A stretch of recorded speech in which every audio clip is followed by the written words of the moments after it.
Hello students, अस्सलाम वालेकुम। मैं हूं इंजीनियर उस्मान खान और आज का जो हमारा टॉपिक है वो है क्लास 9 केमिस्ट्री का चैप्टर नंबर 9 का आखिरी लेक्चर।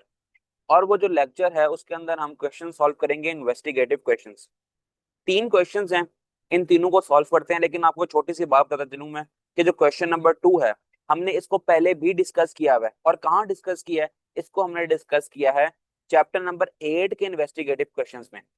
क्वेश्चन ये है कि why and how does lithium behave differently from the rest of the alkali metals. Lithium अपने बाकी ग्रुप मेंबर से मुख्तलिफ क्यों बिहेव करता है? और ये क्वेश्चन मैंने पहले भी करवाया हुआ है, तो आज मैं ये इसको नहीं करवाऊंगा। और मैंने कहाँ करवाया हुआ है मैं आपको एक बार दोबारा से याद करवा दूं कि मैंने कहाँ करवाया था ये देखो जी, इन्वेस्टिगेटिव क्वेश्चन है चैप्टर नंबर 8 के। वहां पर हमने देखा था कि लिथियम और बेरिलियम का उसने दोनों की बात की हुई थी। Both beryllium and lithium behave differently from the rest of their members. ठीक है, वही बात दोबारा इसने जस्ट लिथियम के केस में पूछी है। तो अभी हम ये वाला क्वेश्चन चैप्टर नंबर 9 में लिथियम के केस में पूछा गया उसको सॉल्व नहीं करेंगे। बाकी जो दो क्वेश्चन है उनको हम सॉल्व करेंगे। ठीक है, उन दोनों को हम सॉल्व कर लेते हैं। और ये जो क्वेश्चन है ना, आपने ऊपर वाला जब आप याद कर लोगे वहां से तो आप इसकी जगह पे भी आप वही लिख देना। तो 1 और 3 को अब हम करेंगे सॉल्व। तो चलते हैं क्वेश्चन की तरफ। पहला क्वेश्चन हमसे कहता है explain the role of sodium as a heat transfer. Sodium क्या सिंबल है? सोडियम का सिंबल है Na। और ये कौन सा फैमिली का मेंबर है? ये है ग्रुप 1 का मेंबर जिसको हम कहते हैं अल्कली मेटल्स। कहता है रोल बताओ सोडियम का हीट ट्रांसफर करने में in the atomic nuclear power plant. Nuclear power plant के अंदर हम सोडियम का इस्तेमाल करते हैं ताकि हम हीट को ट्रांसफर कर सकें। ठीक है, which property of sodium is utilize in this store. तो यहाँ पर हम सोडियम का इस्तेमाल कर रहे हैं, तो सोडियम में ऐसी क्या खास बात है कि हम इसको न्यूक्लियर पावर प्लांट में as a heat transfer source के तौर पे इस्तेमाल कर रहे हैं? तो रीजन देखो, बड़ा सिंपल और आसान मैंने लिखा हुआ है। अगर आप यहीं से याद कर लोगे तो बहुत फायदा होगा आपके लिए। अगर खुद कॉन्सेप्ट समझ लो, खुद से भी लिखना चाहो तो खुद से भी लिख सकते हो। नंबर मिल जाते होते हैं इस तरह के जो क्वेश्चंस होते हैं ना, उनमें आपको बोर्ड में आप अगर टू द पॉइंट और ठीक बात करेंगे ना तो आपको नंबर्स मिल जाएंगे। लेकिन नंबर्स कहाँ पर मिलना मुश्किल होता है, वो ये होता है कि अगर आपसे ना बुक में कोई डेफिनेशन पूछी गई है और आपने बुक की वर्डिंग को फॉलो नहीं किया, फिर आपको नंबर नहीं मिलेंगे। तो ये बोर्ड में नंबर लेने का आसान तरीका यही है कि जो बुक से हम याद करते हैं ना उनको अच्छे से याद किया जाए। जैसे कि प्रॉपर्टीज हो गई, डिफरेंशिएट किसी में हो गया, या फिर डेफिनेशंस हो गई, एग्जांपल्स हो गई। जो टू द पॉइंट बात पूछी हो बुक में हो तो वो अपने बुक की वर्डिंग लिखनी है। और जब यहाँ पर अगर एक्सरसाइज सॉल्व करते हैं ना, अगर हम टू द पॉइंट और कॉन्सेप्चुअल बात करेंगे ना, तो हमें वो नंबर चाहे आप 2 या 3 लाइनें भी लिख दोगे आपको पूरे पूरे नंबर मिलेंगे। बहरहाल ये साइड इन्फॉर्मेशन थी, लेकिन मैं अब आपको इसका आंसर बताता हूँ कि सोडियम इस्तेमाल होता है न्यूक्लियर पावर प्लांट्स में to carry heat from the reactor to the other parts of the system. वो रिएक्टर जहां पर ना heat uranium, nuclear power plant में ना अमूमन यूरेनियम 235 इस्तेमाल होता है, तो यूरेनियम से हीट एनर्जी बनाते हैं। और हीट एनर्जी कहाँ बनती है? वो रिएक्टर के अंदर बनती है। ठीक है, जहां पर हीट एनर्जी बन रही होती है। अब वहां से हीट एनर्जी को ये ट्रांसफर करता है अदर पार्ट्स में, जो सिस्टम के दूसरे मुख्तलिफ पार्ट्स है ना वहां पर ट्रांसफर करता है कौन? Sodium. Okay, the reason is अब ये रीजन क्यों है, इसकी वजह क्यों है कि सोडियम के पास जो है ना थर्मल कंडक्टिविटी हाई है। अब थर्मल कंडक्टिविटी केमिस्ट्री के अंदर या फिजिक्स के अंदर एक वो प्रॉपर्टी होती है कि जो हमें ये बता सके कि कौन सा हमारे पास एलिमेंट है वो हीट को अच्छे से एक जगह से दूसरी जगह ट्रांसफर करने के काबिल है।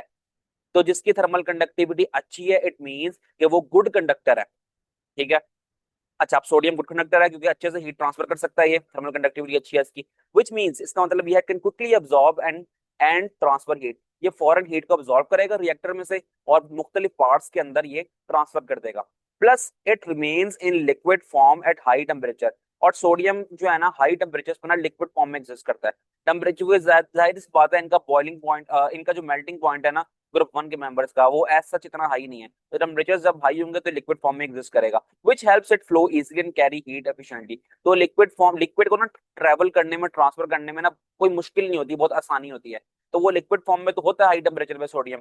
तो फिर हम उसमें से जब उसको हीट मिलती है तो वो इजिली ना ट्रेवल कर लेता है मुख्तलिफ पार्ट्स ऑफ सिस्टम के मुख्तलिफ पार्ट के अंदर वो ट्रेवल कर लेता है। तो ये थी कुछ इंफॉर्मेशन सोडियम के रिलेटेड। अब हम चलते हैं क्वेश्चन नंबर 2 पर। वैसे तो ये 3 है लेकिन मैंने बताया 2 हम नहीं कर रहे, पहले कर चुके हैं, तो हम इसको अगले को कर लेते हैं। अगला क्वेश्चन से कहता है why and how does aluminium metal is used in the manufacturing of cooking utensils. Aluminium जो कि ग्रुप 13 का मेंबर है, वो कुकिंग यूटेंसिल्स यानी कि खाना बनाने वाले बर्तन में इस्तेमाल क्यों होता है? जैसे कि बर्तन होते हैं ना खाना बनाने के, जैसे कि कढ़ाई हो गई, सॉस पैन हो गया, इस तरह की चीजें। तो एल्यूमिनियम को इस्तेमाल हम कर लेते हैं, लेकिन हम मैग्नीशियम को इस्तेमाल क्यों नहीं कर पाते? देखो एल्यूमिनियम भी मेटल है और मैग्नीशियम भी मेटल है, तो एक मेटल तो इस्तेमाल हो रहा है और अगला मेटल इस्तेमाल नहीं हो रहा। तो फिर वो ये पूछता है कि बताओ एल्यूमिनियम इस्तेमाल हो रहा है, मैग्नीशियम इस्तेमाल नहीं हो रहा, इस बात की एक्सप्लेनेशन दो, ऐसा क्यों हो रहा है? तो हम कहते हैं कि aluminium is used because its light weight. Aluminium इसलिए हम इस्तेमाल करते हैं कि उसका वजन हल्का है, a good conductor of heat, ये हीट ट्रांसफर करने के लिए अच्छा है। देखो आप खाना उसी चीज में बनाओगे जिसमें हीट ट्रांसफर अच्छी हो। आप चूल्हा जलाओगे नीचे, उस पे ऊपर खाने का बर्तन रखोगे, तो उसके अंदर जब तक हीट नहीं मिलेगी तो खाना बनेगा कैसे? तो एल्यूमिनियम जो है ना, अच्छे से हीट ट्रांसफर कर लेता है, गुड कंडक्टर ऑफ हीट है। डजन रस्ट, इसको जंग भी नहीं लगता। And it does not and it's not harmful, और ये हार्मफुल भी नहीं है। ये नहीं होता कि एल्यूमिनियम के पार्ट्स जो है ना हमारे खाने के अंदर मिल जाएं और हमारे खाने को जो है ना वो कोई नुकसान पहुंचाए। ऑन दी अदर हैंड, इसके मुकाबले में magnesium is too reactive. Magnesium बहुत ज्यादा रिएक्टिव है, क्योंकि ग्रुप 2 का मेंबर है ना, ग्रुप 2 की हमने बात की थी, अल्कलाइन अर्थ मेटल्स, ये बहुत ज्यादा रिएक्टिव होते हैं। ये बहुत रिएक्टिव है and can catch fire when heated, और जब इसको हम हीट करेंगे तो इसके अंदर आग भी लग सकती है, स्पेशली इन पाउडर और थिन फॉर्म।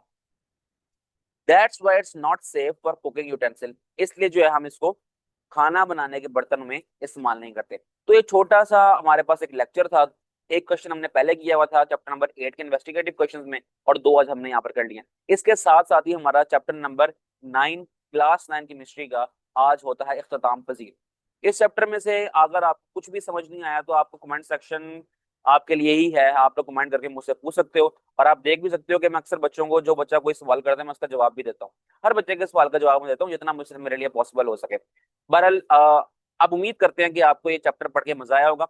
इसके साथ साथ हम इस लेक्चर को खत्म करते हैं और मिलते हैं आपसे नेक्स्ट वीडियो में, जो कि हम स्टार्ट करेंगे चैप्टर नंबर 10 को। तो अपना ख्याल रखें, अगर वीडियो आपको पसंद आई है तो आपने इसको लाइक करना और चैनल को करना है सब्सक्राइब। तो मिलते हैं आपसे नेक्स्ट वीडियो में।